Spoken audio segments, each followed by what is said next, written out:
Well, all of that comes as Israel's parliament has approved in the early hours of this morning its new 2026 state budget. Now, it is, perhaps not surprisingly, a defence-heavy budget, as the war is estimated to be costing Israel about $1.6 billion every single week. The approval allowing Prime Minister Benjamin Netanyahu's government to head off early elections, though, as Netanyahu has instructed an expansion of Israel's operations in southern Lebanon. We've been hearing, as I said, in the last hour or so of those new attacks from Israel on the Lebanese capital, Beirut. Well, we're going to cross then to Jerusalem, speak to our correspondent Noga Tarnopolsky, who joins us from there.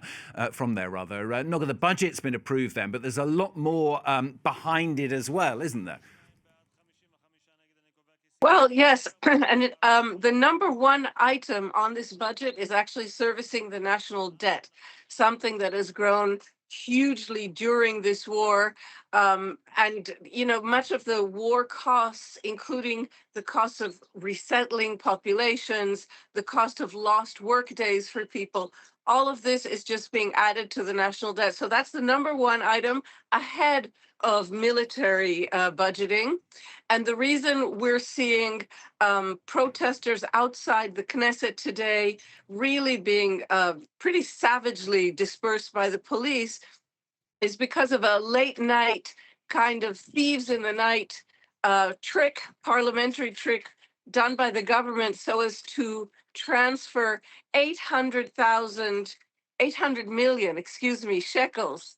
This is about $250 million to the ultra-Orthodox communities whose leadership Netanyahu needs by his side to stay in power.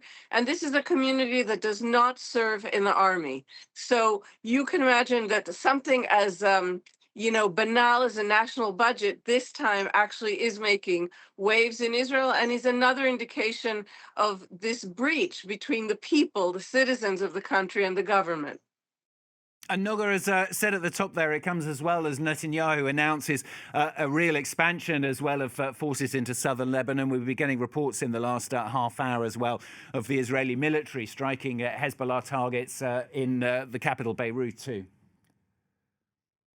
That's right. And here, too, I should say, alluding to what Andrew just said, we're getting mixed messages. In other words, the prime minister went up north 2 days ago and made this big announcement about an expansion, an undefined expansion of military operations in southern Lebanon, making it sound as if Israel was planning an occupation. But when you talk to the Israeli army, they're saying something quite different, at least so far.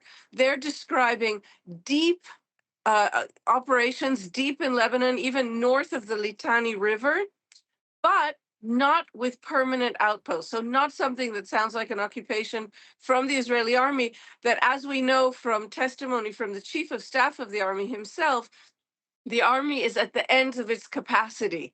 He warned the Israeli cabinet days ago that the army could collapse in on itself if this situation continues, in which, alluding back to the budget, certain communities, certain sectors of society are not drafted to the army, and yet the days of military service for reservists and even for conscripts is just growing and growing.